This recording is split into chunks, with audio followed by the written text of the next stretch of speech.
Então, gente, no último módulo a gente fez um resgate histórico. Falamos um pouco sobre esse processo pós-abolição, né? Os impactos dele, os reais impactos, na verdade. Vimos o quanto a Lei Áurea, ela de fato nada alterou a realidade daquelas pessoas recém-libertas. Nada foi feito para incluir as pessoas recém-libertas. Nada foi feito para garantir os seus direitos de fato, né? Nada foi feito pela igreja, pelos senhores de engenho, nem mesmo pelo governo da época. Então, e vimos também o que aconteceu depois desse pós-abolição, né? Depois que aconteceu dessa ausência de inclusão, né? O quanto o governo da época estimulou a vinda de imigrantes para cá, porque essa mão de obra não conseguiria trabalhar nas indústrias que então surgiam. Vimos que todo esse movimento ainda teve como base umas teorias pseudocientíficas que buscavam comprovar a inferioridade de pessoas negras e indígenas na época, né? E por conta disso tudo, o Brasil, inclusive, resolveu estimular o embranquecimento da sua população para apagar o traço negro dela, fazendo com que ela se embranquecesse de uma forma total, né? E também vimos que mesmo depois de todo esse processo, na década de 30, ficou muito forte o mito da democracia racial, ou seja, essa noção de que essa mistura que até então havia sido estimulada era muito positiva, né? E que ela não gerava nenhum tipo de discriminação, nenhum tipo de diferenças sociais, né?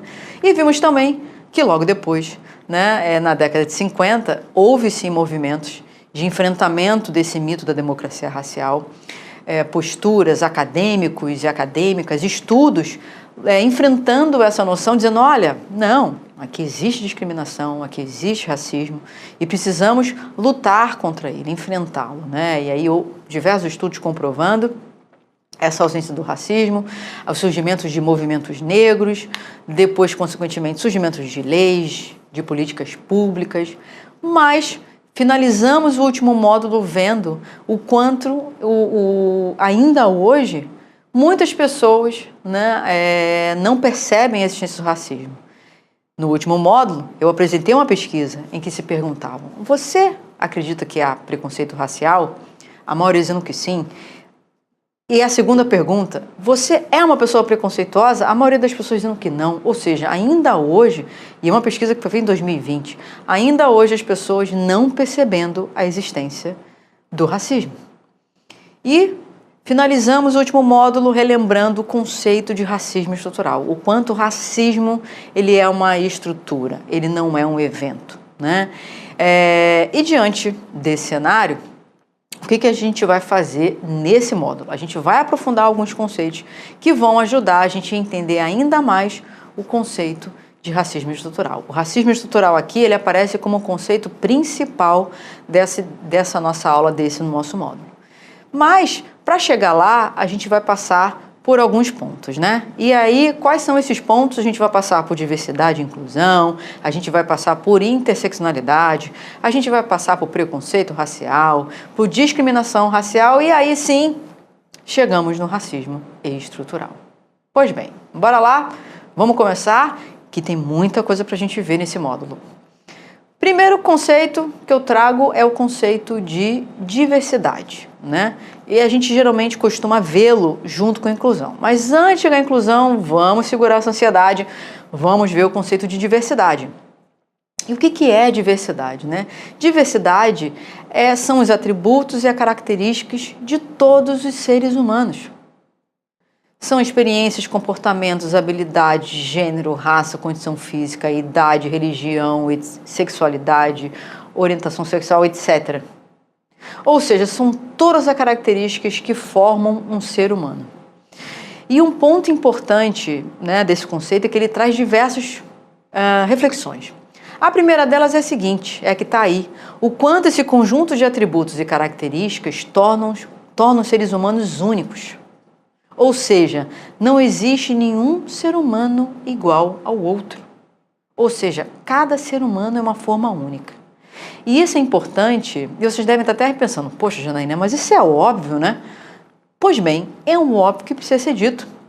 Porque no nosso dia a dia, a nossa tendência sempre é buscar modelos de seres humanos.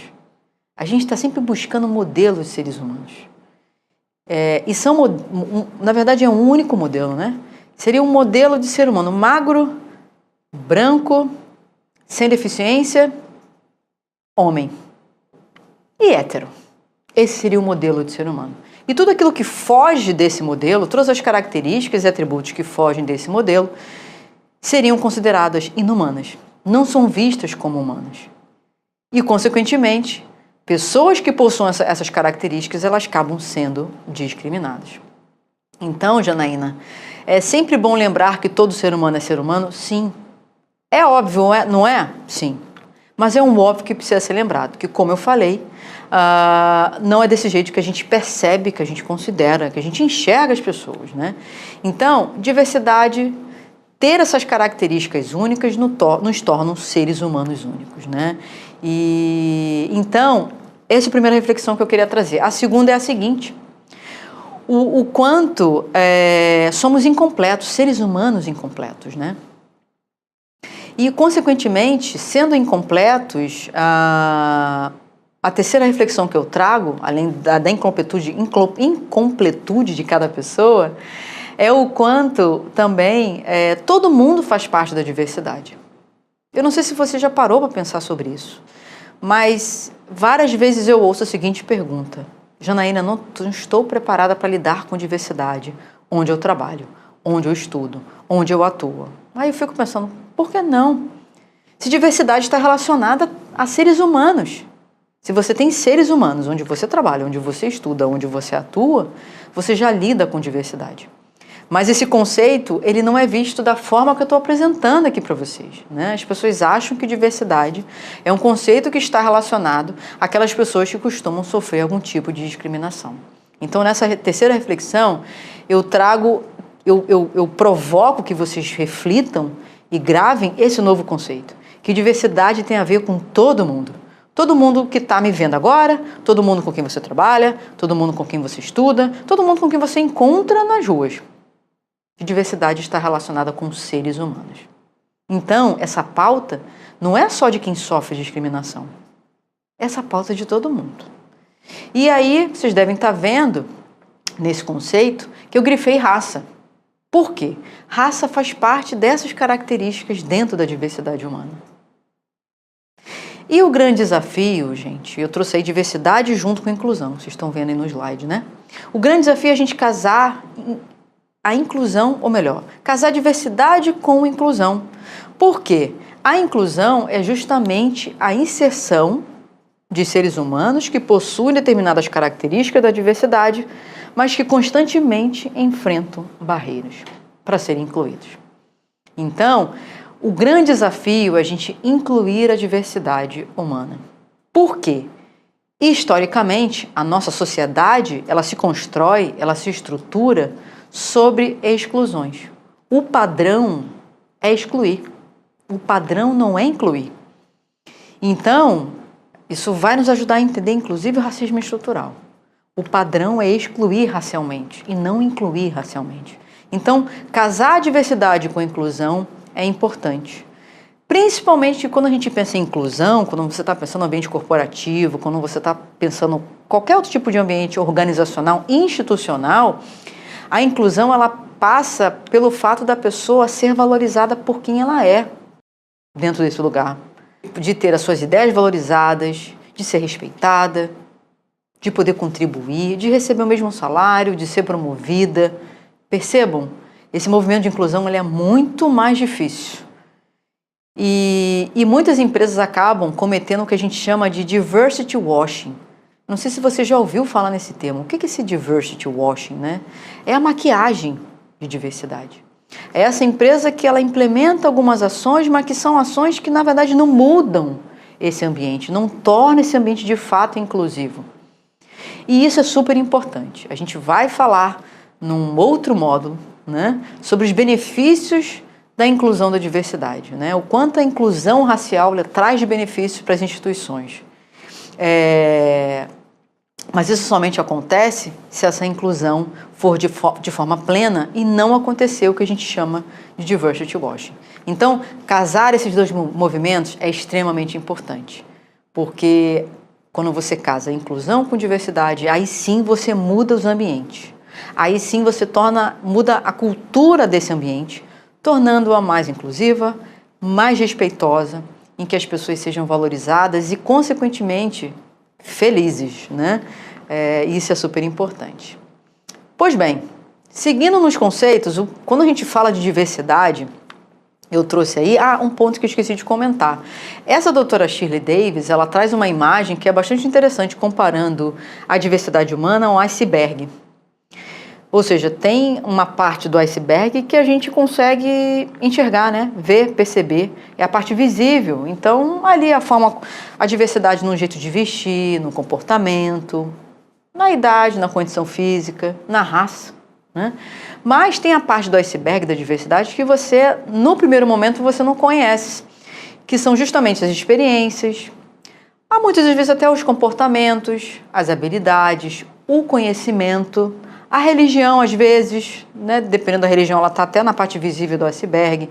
Então, o iceberg ele dá a noção da complexidade do ser humano. Quanto nós, seres humanos, somos complexos e apresentamos características visíveis e invisíveis. E olha o outro benefício da inclusão, da gente ter a oportunidade de conhecer essa parte invisível dos seres humanos. Isso é de uma riqueza tremenda. E quando você se aproxima de quem é diferente de você, quando você ouve essas histórias, você conhece essa parte invisível dessa pessoa, né? E nessa troca, a gente se enriquece, a gente se modifica. Pois bem, dentro dessa riqueza do ser humano, é sempre bom lembrar de outro conceito conhecido como interseccionalidade. É uma palavra enorme, né? Dá até para brincar de forca com ela, mas ela traz essa enormidade dessas letras, trazem também a enormidade da complexidade desse conceito, que reflete a complexidade de seres humanos, né? O quanto essa interseccionalidade é como se fosse uma lupa, né? Como se fosse um método para a gente perceber o quanto os seres humanos eles são complexos, né? E diante dessa sociedade que mais exclui do que inclui, essas experiências, essas características da diversidade vão marcar esses seres humanos de uma forma diferenciada, né? E aqui eu convido vocês a lerem comigo esse conceito que está nesse livro da Patrícia Hill Collins e da Sirma Bilge. A interseccionalidade investiga como as relações interseccionais de poder influenciam as relações sociais em sociedades marcadas pela diversidade, bem como as experiências individuais na vida cotidiana. E elas continuam. O quanto a interseccionalidade é uma ferramenta analítica, ela nos ajuda a analisar a realidade.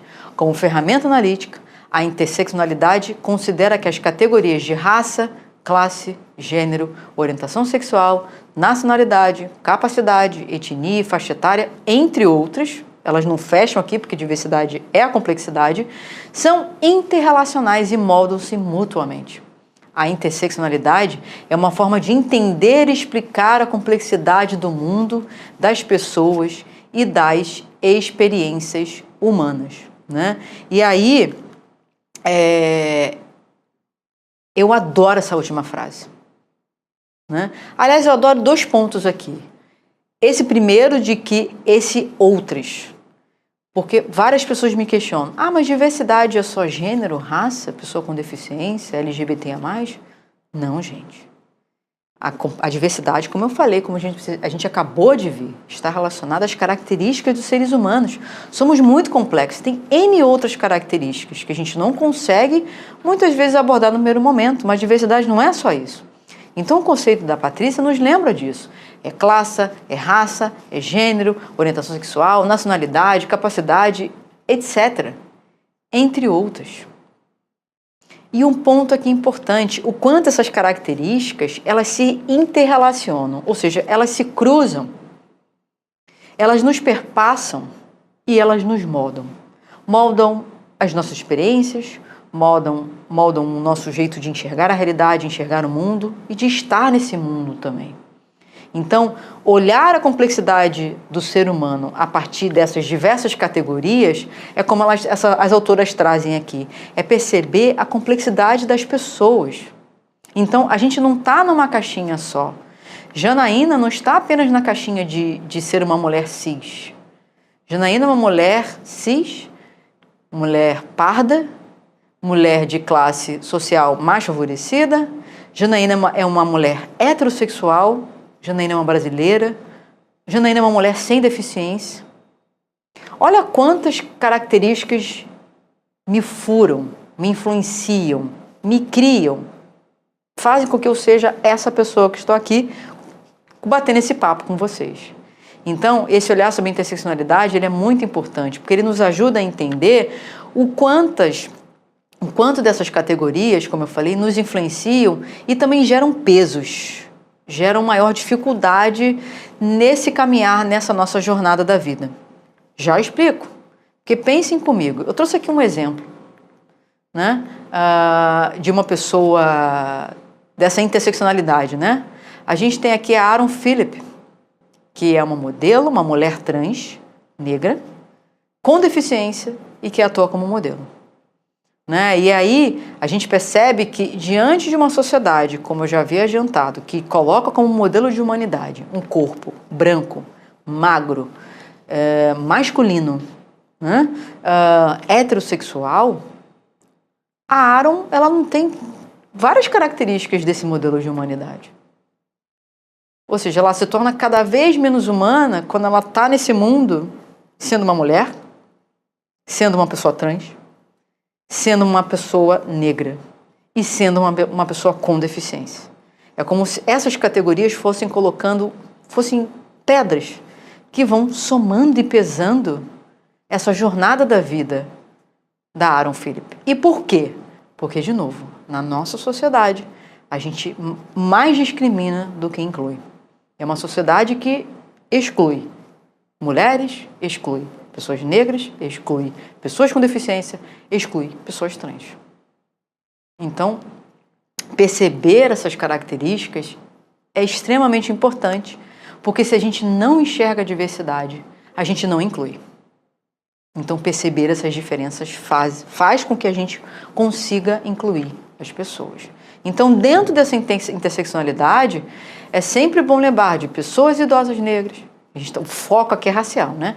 Então, pessoas negras, pessoas idosas negras, pessoas com deficiência negras, pessoas trans negras, mulheres negras, homens negros, crianças negras. Lembrar que, de novo, o racismo ele é estrutural.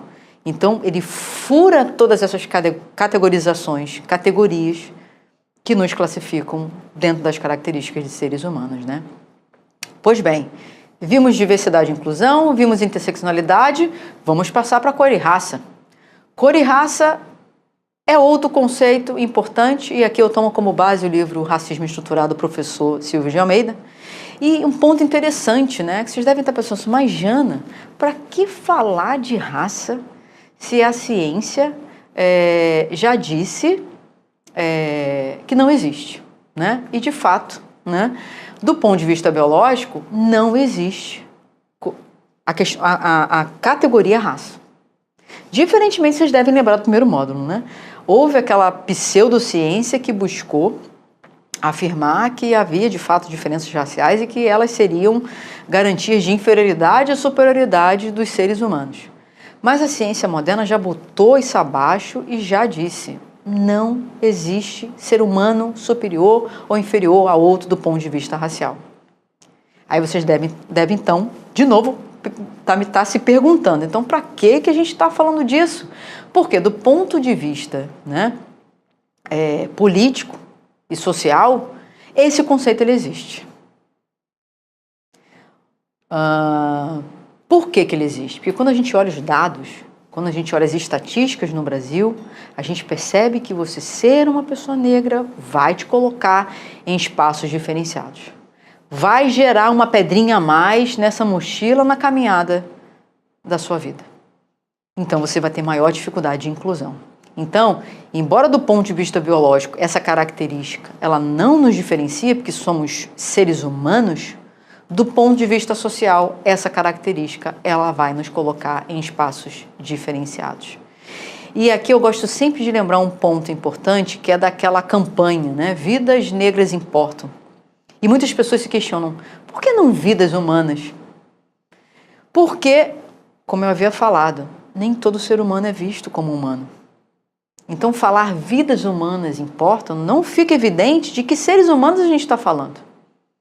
E, como a nossa sociedade ela mais discrimina do que inclui, inevitavelmente, quando se fala vidas humanas importam, imediatamente você vai lembrar de corpos brancos, magros e sem deficiência, e masculinos, em sua maioria. Então, quando você coloca vidas negras importam, você é para nos lembrar que pessoas negras são seres humanos. Vidas negras também são vidas humanas. Como eu falei, gente, é um óbvio que precisa ser lembrado constantemente. Então, falar em cor e raça nas instituições, nas empresas, nos espaços acadêmicos e escolares é super importante, porque essa característica da diversidade humana, ela vai nos colocar em espaços diferenciados, né? E aí, aqui no Brasil, a gente adota a metodologia do IBGE, que considera 5 cores e raças: preta, parda, amarela, indígena ou branca. Nem sempre foi assim, né? Antes não havia essas 5 tipos, formas de autodefinição. E aí cada pessoa se autodeclarava de um jeito e era uma bagunça, porque se cada pessoa se autodeclara de um jeito, como é que você reúne esses dados, né? E com essa metodologia do IBGE, todo mundo no Brasil utiliza essas 5 cores e raças. Isso é super importante porque a gente, a partir dos dados oficiais, as instituições que aplicam essas mesmas categorizações, elas conseguem comparar, né? Se a sua inclusão racial está sendo correspondente à população brasileira, né? Então, aqui no Brasil, a gente adota 5 cores e raças, preta, parda, amarela, indígena ou branca, né? E, como falei, a gente adota aqui a autodeclaração, ou seja, como você se percebe, como você se enxerga dentro dessas 5 cores e raças, né? E como você se enxerga, como você percebe, a partir do fenótipo, das características físicas, né? Tom de pele, tipo de cabelo, formato da boca, do nariz, etc. E ali você se coloca dentro dessas 5 cores e raças. E aí vocês devem estar se perguntando, nossa, é muito complexo isso. É bastante complexo. Principalmente quando a gente fala das pessoas pardas, né? E aí a grande dica é investir em conhecimento, né? Estudar mais sobre esse processo de autodeclaração, instruir as pessoas cada vez mais, porque isso vai empoderá-las, sejam elas pessoas brancas ou pessoas negras, sobre esse processo, né? E entender, inclusive, a gravidade, né? A seriedade desse processo de autodeclaração para a inclusão das pessoas negras, né? Para a aceleração dessa inclusão por meio, por exemplo, de ações afirmativas. Então, investir no conhecimento é super importante porque é difícil, não é uma tarefa fácil, pensando principalmente nas pessoas negras, porque você se colocar nesse mundo, nessa sociedade extremamente racista, com uma pessoa negra, não é uma tarefa fácil. É uma tarefa dura, é uma tarefa dolorosa, né? Então precisa ser feita com cuidado, com empoderamento e com conhecimento também, né? E eu falei de pessoas negras, estou falando aqui o tempo todo pessoas negras, e vocês estão vendo ali, preta e parda. Pessoas negras, gente, vocês podem ver no slide, é a soma de pessoas pretas mais pardas. O conjunto de pessoas negras é o conjunto de pessoas pretas mais pardas. Por que incluir pessoas pardas? Isso também fruto dos movimentos negros que perceberam que pessoas pardas, ou seja, pessoas negras que são fruto desse relacionamento interracial, elas também sofrem discriminação, né, pelo seu tom de pele ser mais escuro do que das pessoas brancas. Então, se incluiu, então, quando você fala pessoas negras, você está incluindo pretas mais pardas. Jana, mas eu chamo de preta?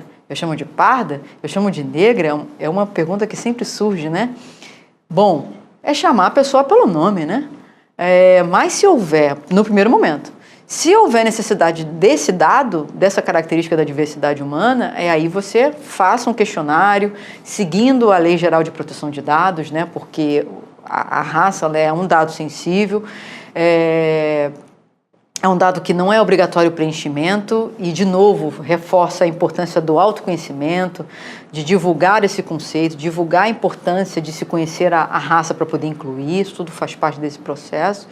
E também de informar as pessoas para que você vai utilizar esse dado, né? Então, mas chamar a pessoa de preta não é algo ofensivo, né? Então, não tem problema.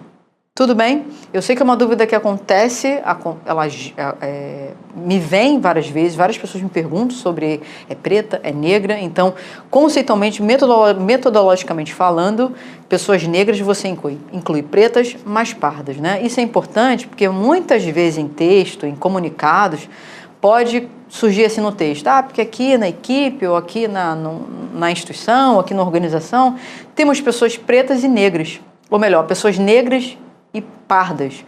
Conceitualmente está errado, porque pessoas pardas também são pessoas negras. Maravilha? Então vamos seguir, que a gente tem mais coisa para ver. Bom, só um ponto de atenção aqui, que eu vou falar rapidamente, não vou me aprofundar, mas fica a dica para vocês lerem depois, é lembrar que pessoas brancas também são uma cor e uma raça, hein? Está lá, dentre as 5 cores e raças do IBGE, é o chamado conceito de branquitude, não vou trazê-lo aqui, mas fica a dica para você se aprofundar, que pessoas brancas também têm uma cor e uma raça. Maravilha? Isso é importante porque elas também fazem parte desse debate racial e no enfrentamento do racismo. Continuando. O próximo conceito é a definição de preconceito racial. De novo, aqui eu trago o professor Silvio Almeida, no livro Racismo Estrutural, e ele traz essa definição do que seria esse preconceito, né? O preconceito é um juízo baseado em estereótipos acerca de indivíduos que pertençam a um determinado grupo racializado e que pode ou não resultar em práticas discriminatórias, né? E aí, o preconceito é como se fosse rótulos, né? Estereótipos. Isso tem muito a ver com neurociência. O nosso cérebro ele não dá conta, gente, da realidade, das informações que estão ao nosso redor. E o que ele faz para dar conta dessa quantidade de informação? Ele guarda esse mundo em caixinhas. Porque como ele não dá conta, é muita informação, é muito dado, o que ele faz? Ele vai guardando o mundo em caixinhas. Então, ser uma pessoa negra, a gente vai, dentro do nosso cérebro, nessa caixinha de ser uma pessoa negra, incluindo diversas características, assim como ser uma pessoa branca, uma pessoa amarela, uma pessoa indígena, uma mulher, um homem, uma pessoa com ou sem deficiência, a gente vai rotulando as pessoas dentro do nosso cérebro. Então, esses são os preconceitos, né? E um ponto que o Silvio traz aqui, que é interessante, é que o fato da gente rotular essa realidade não significa que a gente vai praticar esse rótulo. Porque o preconceito, ele está aqui dentro. Né? Ele está do jeito como a gente guarda, né? A gente categoriza essa realidade. E ele pode ou não gerar uma discriminação. E a discriminação racial é o preconceito praticado. Ou seja, quando você pega esse rótulo e você pratica esse rótulo, seja de forma consciente ou inconsciente, ele se torna uma discriminação racial. Né? Que também está no livro do professor Silvio Almeida, aí na página 32. Pois bem, vimos preconceito, vimos cor e raça, vimos preconceito, vimos discriminação racial e agora a gente chega na grande estrela desse módulo aqui, que é o racismo estrutural. Vamos ler o conceito? Forma sistemática de discriminação que tem a raça como fundamento, que se manifesta por meio de práticas conscientes ou inconscientes, que culmina em desvantagens ou privilégios para indivíduos a depender do grupo racial ao qual pertencem. Então, o racismo estrutural, como eu havia adiantado no primeiro módulo, é uma discriminação sistemática. É uma discriminação que acontece o tempo todo, a todo momento, em todos os lugares. E em que consiste essa discriminação? Ela tem como fundamento, ela tem como base o quê? A raça. E essa discriminação, que tem como base a raça, pode ser consciente ou inconsciente. E o que ela gera de consequência? Desvantagens para o grupo e privilégios para o outro. Qual o grupo que historicamente tem sofrido desvantagens? O grupo negro. Aqui nesse ponto, inclusive, convido vocês a assistirem a aula de racismo institucional, porque lá eu vou trazer diversos dados para comprovar essas desvantagens. E, por outro lado, tem um grupo que tem privilégio. Ou seja, o privilégio branco, ele acontece mesmo que você, sendo uma pessoa branca, você não concorde. Mesmo que você lute contra o racismo, mesmo que você tenha atitudes antirracistas, mesmo que você nem perceba, mas ele está ali. Porque, como eu falei, quando a gente olha os dados, a gente percebe que as pessoas negras elas são mais discriminadas, elas ocupam menos espaço de liderança, seja política, seja corporativa, elas recebem em média menos, elas sofrem mais desemprego, sofrem mais violência policial, as mulheres negras sofrem mais violência doméstica. Então, existem sim privilégios relacionados às pessoas brancas. E, de novo, o objetivo de falar do privilégio branco não é para gerar culpa. É para gerar reflexão. Tudo bem? Então, vimos o conceito de racismo estrutural. E aqui, quando a gente fala de racismo estrutural, eu sempre gosto de fazer essa seguinte reflexão para você. Você já ouviu falar de racismo reverso? Você acha que existe racismo reverso? Sim, não ou nunca ouvi? Pois bem, para quem nunca ouviu, racismo reverso seria o racismo contra as pessoas brancas, né? E aqui, já adiantando a discussão, né, o racismo reverso ele não existe. E por que ele não existe, gente? Vamos analisar juntos e juntas aqui. Bom, olhando o racismo, que é justamente esse sistema de opressão, ou seja, essa discriminação sistematizada, consciente ou inconsciente, como a gente acabou de ver no conceito do Silvio, que gera privilégios para o grupo branco, desvantagens para o grupo negro, para a gente ter o racismo reverso, ou seja, o racismo ao contrário, esse sistema teria que ser ao contrário. E para isso, a gente teria que viajar no tempo. Eu trouxe esse desenho e não sei se está retratando bem uma máquina do tempo, mas finjam e entendam que é uma máquina do tempo. A gente teria que pegar uma máquina do tempo, voltar no tempo, e a história ter sido outra. Os povos africanos terem invadido os povos europeus, o continente europeu, ter sequestrado os povos europeus, trazido para cá, por exemplo, o Brasil, ter explorado essa mão de obra branca, ter criado uma lei que libertasse essa mão de obra branca e não ter feito nada após essa lei nos anos seguintes para incluir pessoas brancas. E hoje a gente teria um sistema de opressão que seria justamente o contrário.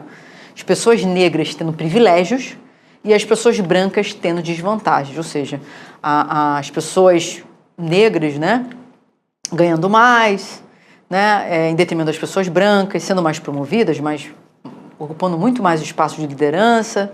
Não é essa a realidade que se construiu aqui, percebam? Então, historicamente falando, não tem como existir racismo reverso. E daí, de novo, volta ao que eu falei no primeiro módulo, a importância da gente conhecer a nossa história para entender o nosso presente.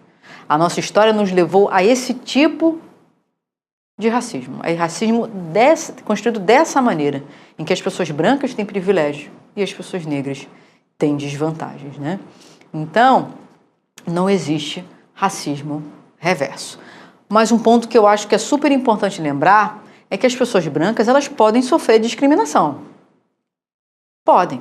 O que elas não vão passar por essa discriminação sistematizada, que é o tempo todo, em todos os lugares, de forma consciente ou inconsciente. Porque não foi essa a estrutura que se instalou ao longo da nossa história. Então, não tem como as pessoas brancas sofrerem racismo reverso. Tudo bem, elas podem sofrer uma discriminação racial, que será pontual. Pois bem, eu acho que, diante de tudo aquilo que a gente falou sobre a nossa história, né, sobre o impacto dela na constituição da nossa sociedade, eu acho que fica evidente que o racismo é um problema de todo mundo. É um problema de toda a sociedade, né? E aí, como eu havia dito, a importância da gente agir sobre ele, todas as pessoas, né? E essa ação me lembra muito a frase da Angela Davis, que ficou muito famosa, que está aparecendo aí para vocês. Numa sociedade racista, não basta não ser racista, é necessário ser antirracista. E aí, nesse movimento de mudança, nesse movimento de enfrentamento, eu queria perguntar para vocês, o que te torna uma pessoa antirracista? O que você vai fazer a partir de agora para ser uma pessoa antirracista? Para enfrentar esse problema? Seja dentro da sua instituição em que você atua, em que você trabalha, em que você estude, seja no dia a dia, no transporte público, no dia a dia familiar. Quem tem criança em casa, leva esse debate para dentro das escolas.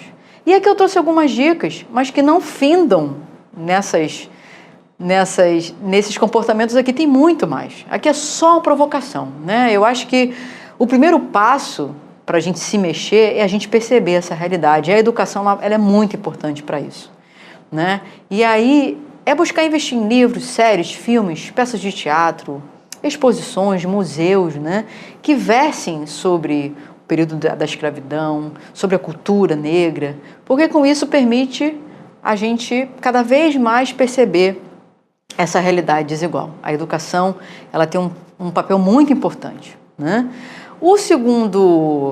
A segunda dica, que é fazer o teste do pescoço, não precisa ficar com medo, que não vai machucar o pescoço. É apenas olhar para o lado. A gente não tem costume de olhar para as pessoas, né? De perceber o que está acontecendo ao nosso redor, até porque a gente está sempre focado ou focada ali no celular, né? Então, olhar, chegar no espaço, olhar o espaço, quem são as pessoas que estão ali, o que elas estão fazendo, qual é o papel delas. Isso é fundamental, porque com esse teste a gente vai perceber que muitos dos espaços que a gente frequenta, eles não são inclusivos. Então, fica a dica. Isso serve, lógico, o foco que é racial, mas isso serve para qualquer aspecto da diversidade. Isso é super importante, porque a gente começa, assim como a educação, a perceber o quanto a nossa sociedade, de fato, ela é desigual. Terceira dica é seguir pessoas negras nas redes sociais, né? Além de consumir livros de pessoas negras, séries com pessoas negras, que são produzidas por pessoas negras, assim como os filmes, as peças e etc.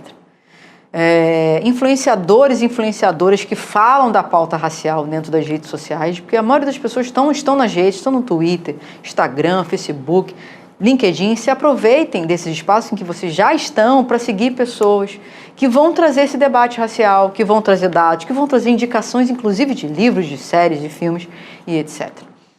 Né? Consumam produtos de empreendedorismo negro, né? Isso é super importante. Né? Na aula sobre racismo institucional, a gente vai falar da relação do racismo com a economia. Então, consumir produtos de empreendedorismo negro é uma forma de empoderar e de incluir as pessoas negras do ponto de vista econômico. Então, busquem feiras que tenham empreendedores e empreendedoras negras. Isso é uma forma de ajudar nesse processo também de inclusão, fora de você diversificar seus produtos também, né? Super importante, né? E aqui tem produtos e eu incluiria serviços também. Levar o debate para todos os espaços, como eu falei, o debate ele não é acadêmico, o debate ele precisa estar na empresa, ele precisa estar na escola, ele precisa estar no grupo de WhatsApp, ele precisa estar no dia a dia, numa mesa de bar, no shopping, na praia, no parque. A gente precisa levar esse debate sobre racismo estrutural para onde a gente estiver, porque quanto mais pessoas tiverem consciência dele, mais pessoas vão enfrentá-lo em todos os espaços, lógico, né? E também implementar e propor ações, né? A partir do momento que você toma conhecimento dessa realidade, é importante a gente agir, né? Como a Angela Davis nos convoca. Todo mundo, você pode ser contra, mas o que você está fazendo para enfrentar o problema? E como eu disse, está mais do que na hora, né? Está mais do que na hora. Eu botei 3 pontinhos aí e, como eu falei, são só algumas, né? E tem muitas outras. Eu proponho que vocês reflitam o que mais vocês podem fazer para atuarem no enfrentamento do racismo. Eu agradeço a atenção de vocês e até a próxima. Obrigada.